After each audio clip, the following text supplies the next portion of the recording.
I still remember the day as if it were yesterday, the day my dreams were laughed at, ridiculed, and dismissed by the people who were supposed to support me the most. It was my family's annual reunion, a gathering that had always been more about appearances than love. I had just announced my plan to start my own company, a small but ambitious venture in technology, something I had been building quietly for months in my spare time. My father's fork clinked against his plate, a sharp, deliberate sound that made me flinch. He leaned back in his chair, a smug smile on his face. "You? Running a business? What could you possibly know about that?" His tone was dripping with condescension. My older brother, who had taken over the family's small manufacturing firm years ago, laughed. "Why don't you stick to something simple? You know, like teaching or banking, something safe." Even my mother, who usually stayed neutral, gave a small shake of her head, sighing. "We just don't want you to get hurt. You're chasing a pipe dream." And that was it. The laughter, the condescension, the patronizing advice, it all piled on me like a weight I wasn't prepared to carry in public. My dreams were a joke in their eyes. My ambitions were irrelevant.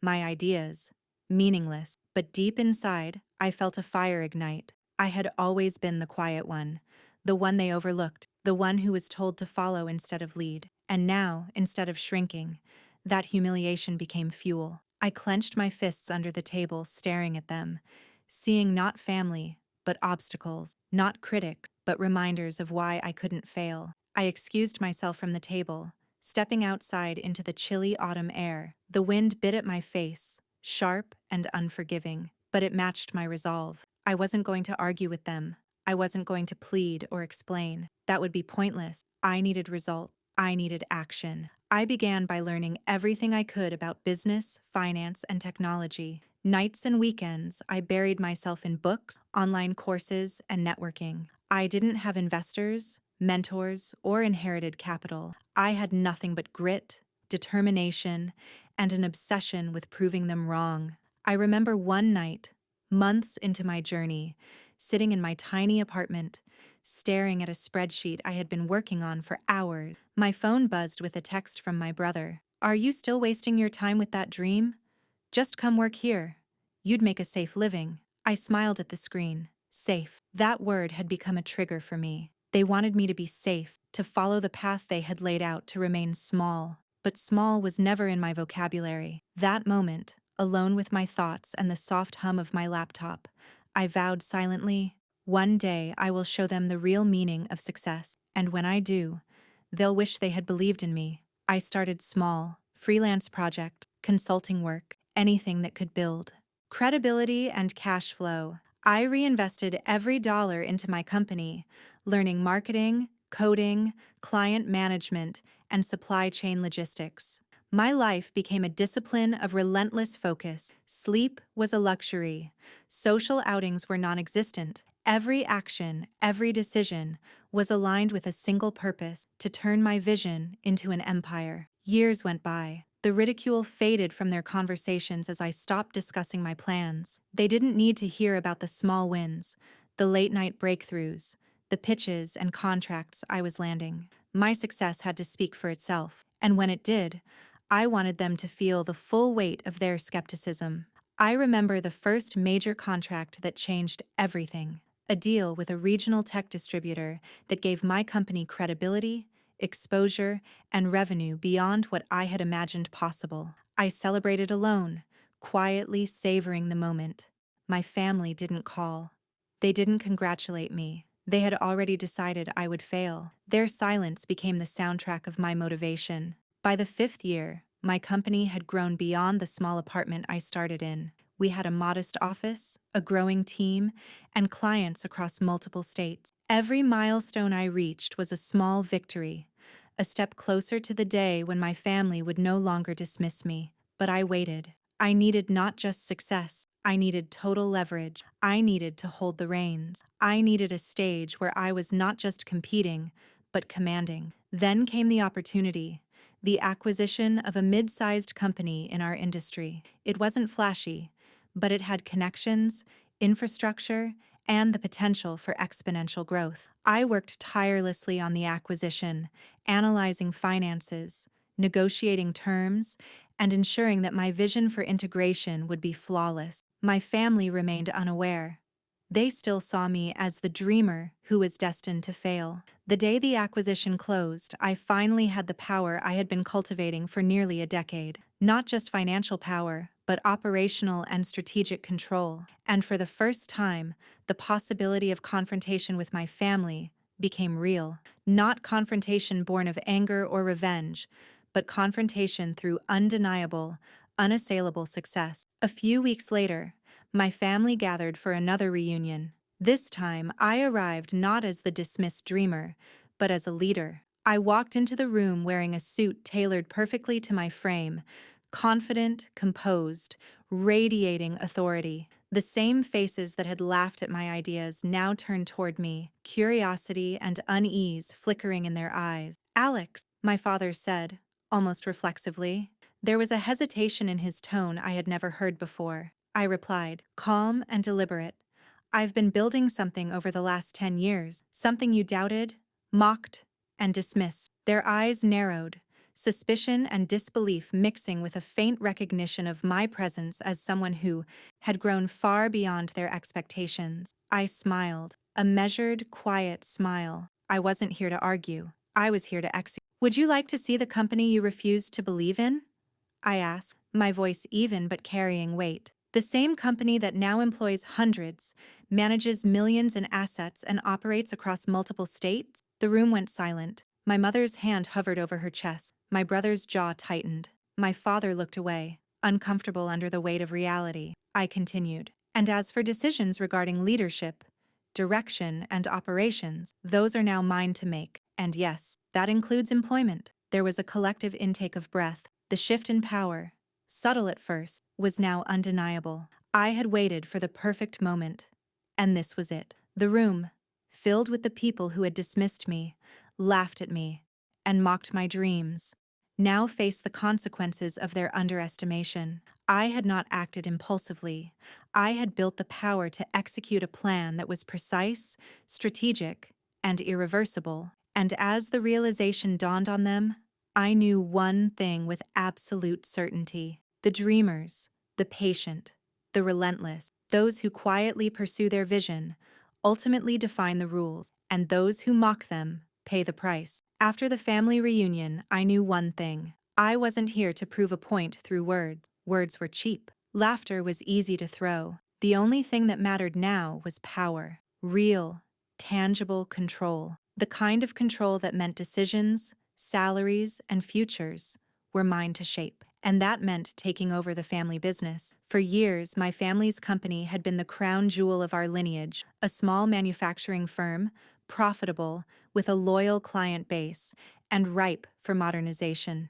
My brother, while competent in his own way, had grown complacent. The firm ran like a machine, but one built decades ago, with outdated methods, inefficient processes, and a leadership team more interested in tradition than growth. It was perfect. I didn't just want to run the business, I wanted to reshape it on my terms. I started quietly, as I always did. First, I learned every detail about the company: financial reports, supplier contract, employee hierarchies, client relationships, and operational weaknesses. I scrutinized balance sheets until the numbers stopped being numbers and became stories. Stories of inefficiency, mismanagement, and missed opportunities. Every misstep by my brother, every blind spot my father had ignored, became leverage. Next, I built my own team.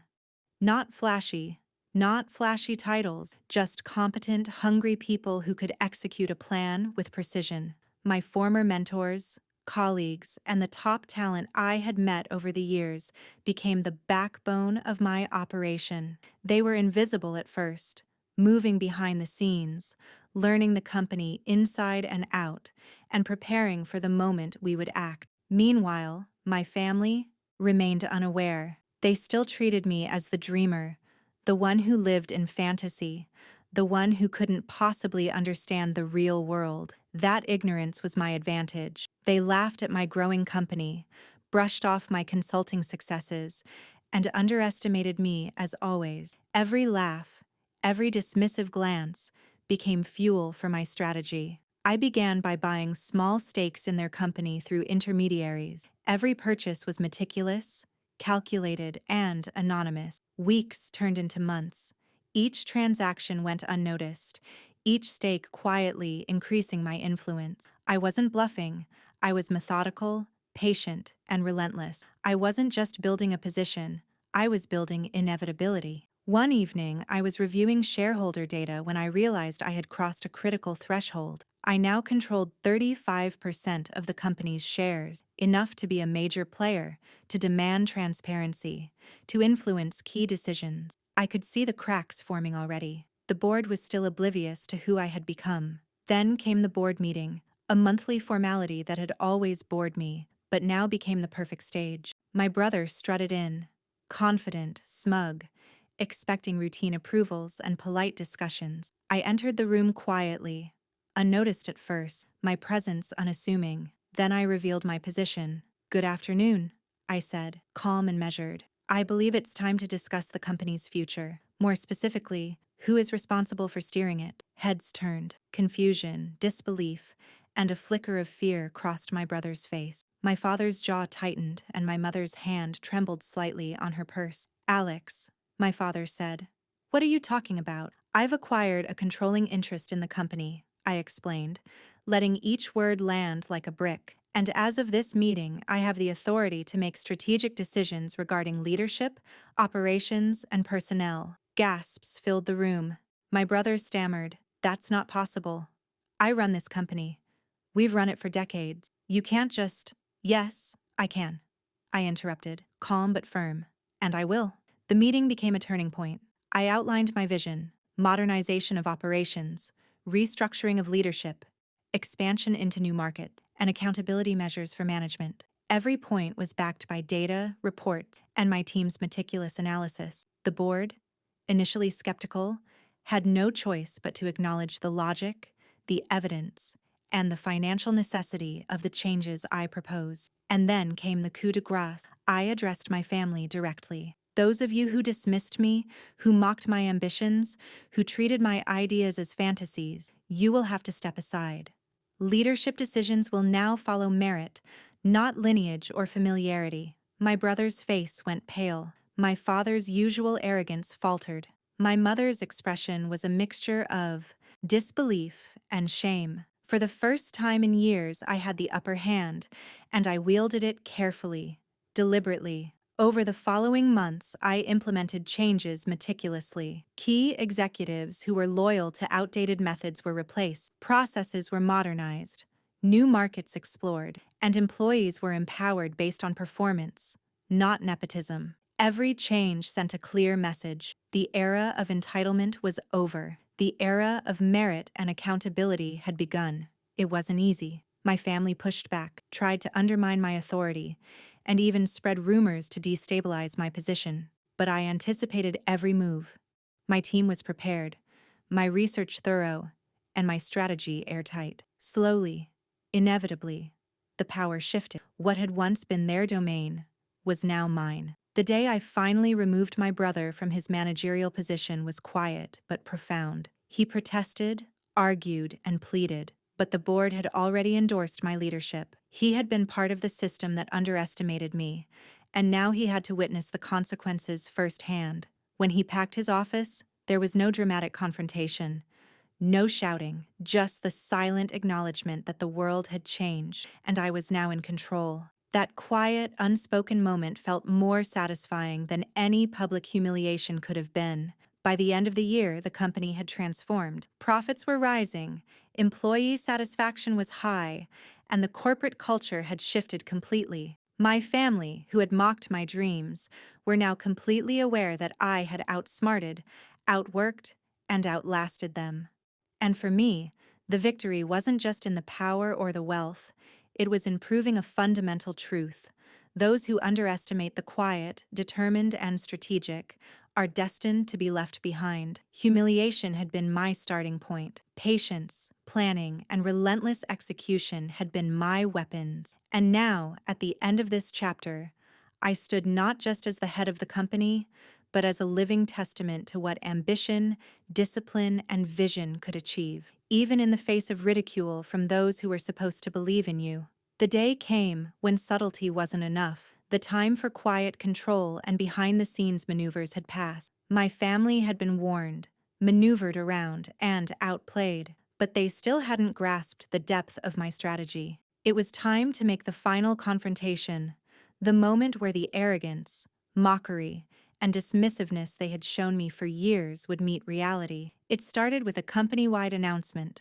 The message was clear, concise, and deliberate. I was now CEO, fully in charge, with authority to restructure, promote, or remove personnel as I saw fit. The memo went out, and I waited, watching their reactions. My brother's face, normally so self-assured, turned pale when he read it. My father, who prided himself on maintaining a calm, unflappable exterior, shook slightly in disbelief. And my mother, who had always tried to mediate without taking sides, sat in stunned silence. I called a family meeting in the boardroom, a room they had always considered their territory. The irony wasn't lost on me. The walls that once echoed their laughter and judgment would now witness their reckoning. "Alex," my father said, trying to mask the tension in his voice. "This is abrupt. We need to talk about—" "No, Dad," I interrupted, my voice calm but sharp. "We need to act. This isn't about negotiation. It's about accountability. Your decisions, your leadership, or lack thereof, have put this company at risk for years, and now it's time for correction." My brother opened his mouth, but I didn't let him speak. Instead, I walked to the whiteboard, outlining in clear, detailed bullet points the inefficiencies, mismanagement, and missed opportunities I had documented over the past decade. Every mistake, every gap in leadership, every questionable decision was there for them to see. I didn't yell, I didn't shout. I simply presented facts, cold, undeniable facts that could not be argued against. "And this," I said, pointing to a graph showing stagnant growth under their leadership, "is the result of underestimating the importance of innovation, strategy, and accountability. You mocked me when I shared my vision, and yet, here we are. The company is thriving now because I took the steps you refused to consider." My mother's face turned red. My father's jaw clenched, and my brother looked like he had aged 10 years in 10 minutes. I could see the disbelief in their eyes, a mix of fear, shame, and anger. They had always underestimated me, and now the consequences were undeniable. Then came the hardest part, the personnel decisions. I had already identified key positions where complacency, nepotism, or poor performance had undermined the company. And those decisions included family members. "Harold," I said, looking directly at my brother, "your role as operations manager is terminated effective immediately. Your responsibilities will be reassigned based on merit and performance, not bloodline." Shock and outrage crossed his face. "You can't do this.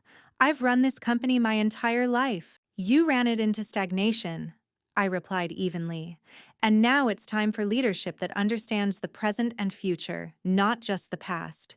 You will be supported in your transition, but the decision is final." My father tried to interject, but I raised a hand. "Dad, your advisory role will also be restructured.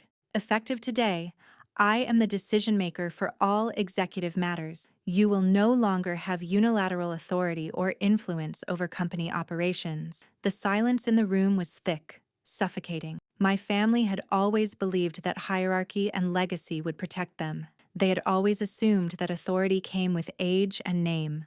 I was proving them wrong, with every word, every action, every calculated decision. Even my mother, who had tried to protect me from the harshness of their criticism for years, now looked at me with a mixture of awe and fear. "Alex, you've really changed," she whispered, almost to herself. "Yes," I said, my tone calm but resolute. "I have, and this company will no longer tolerate mediocrity, nepotism, or arrogance. Every decision will be based on merit, vision, and execution.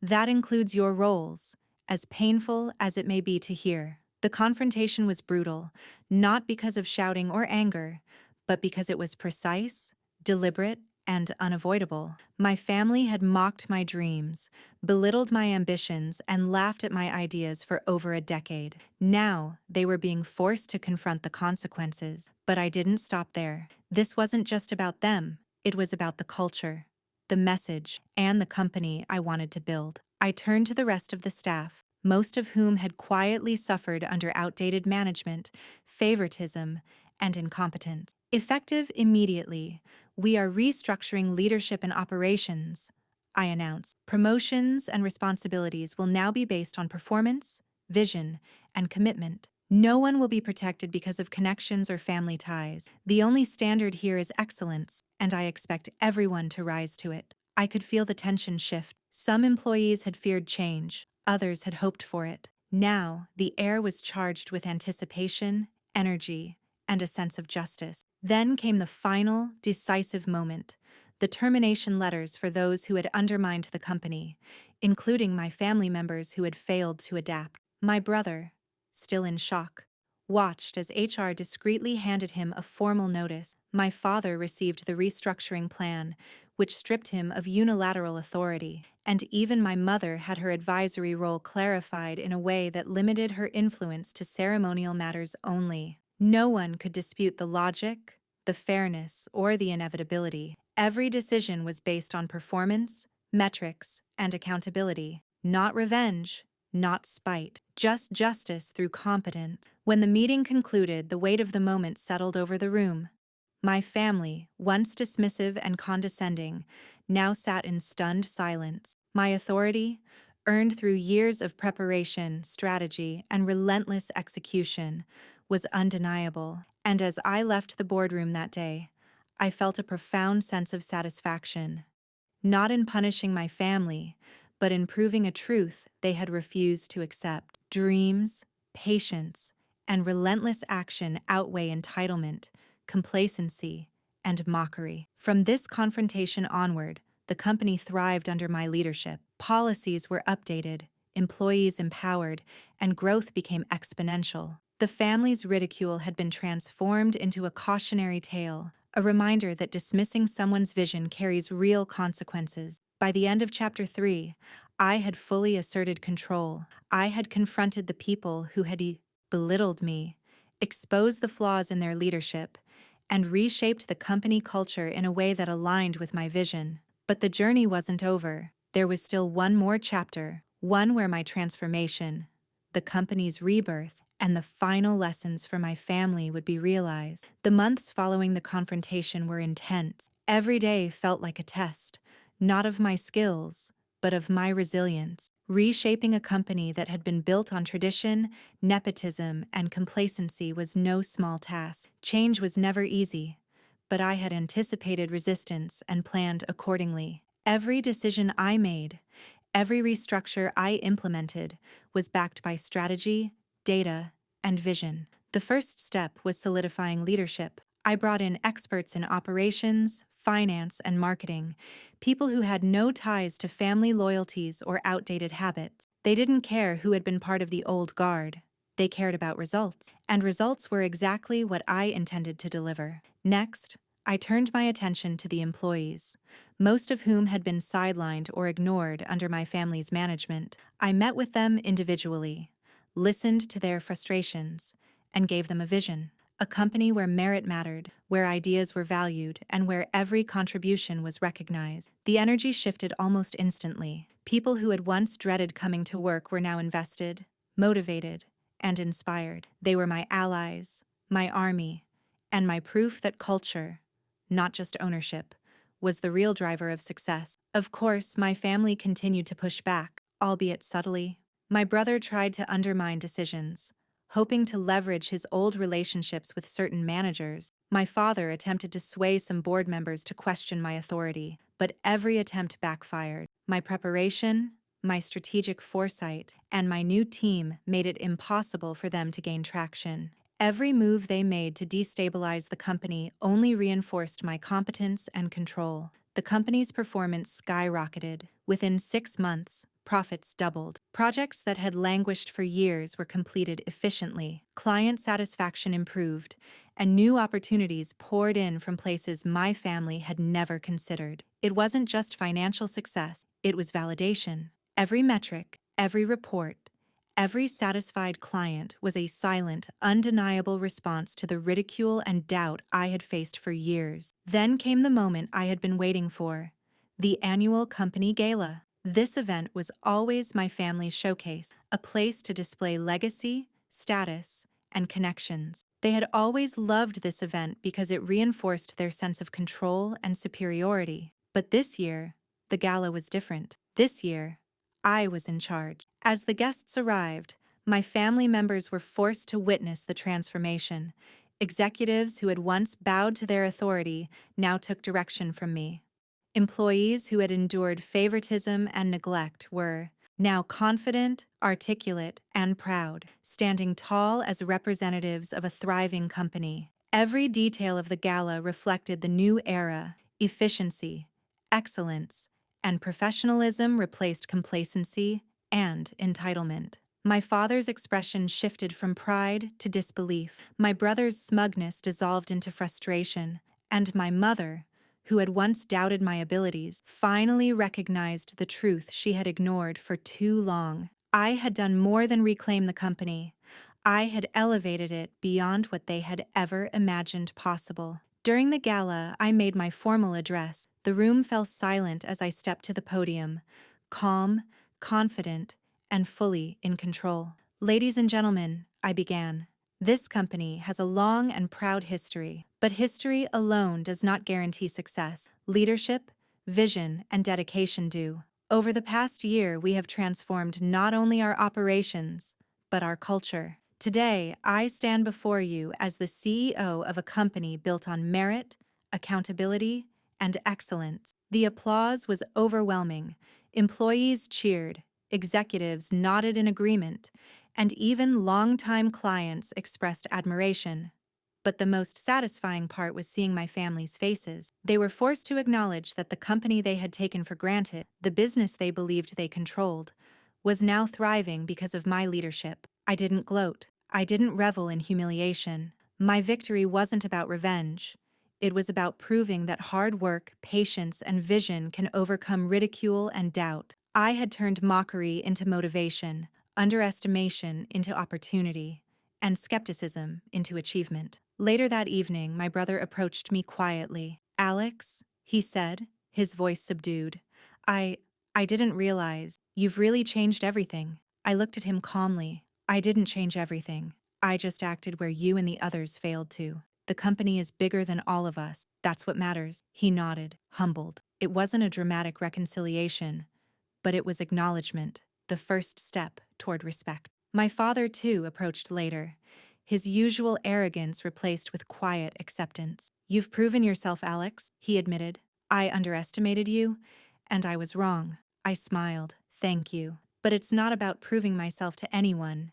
It's about building something that lasts, something stronger than ridicule, stronger than doubt, stronger than fear." By the end of the night, the gala had become more than just a celebration. It was a testament to transformation, personal, professional, and cultural. I had reclaimed authority, reshaped a company, and inspired an entire workforce. My family's mockery had been the spark, but the fire I built from it had created something far greater than any of us could have imagined. And in that moment, I realized the ultimate lesson: the people who doubt you, mock you, or belittle your dreams don't define your limits. Your dedication, resilience, and vision do. They are not the ones who shape your destiny.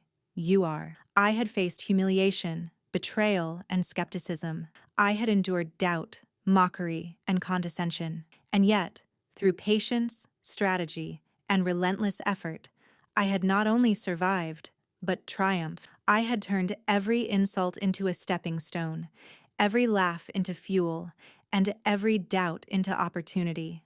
The final truth settled over me like a quiet, powerful certainty. The greatest revenge isn't destruction or retaliation. The greatest revenge is transformation of yourself, your work, and the world around you. And that is exactly what I had done.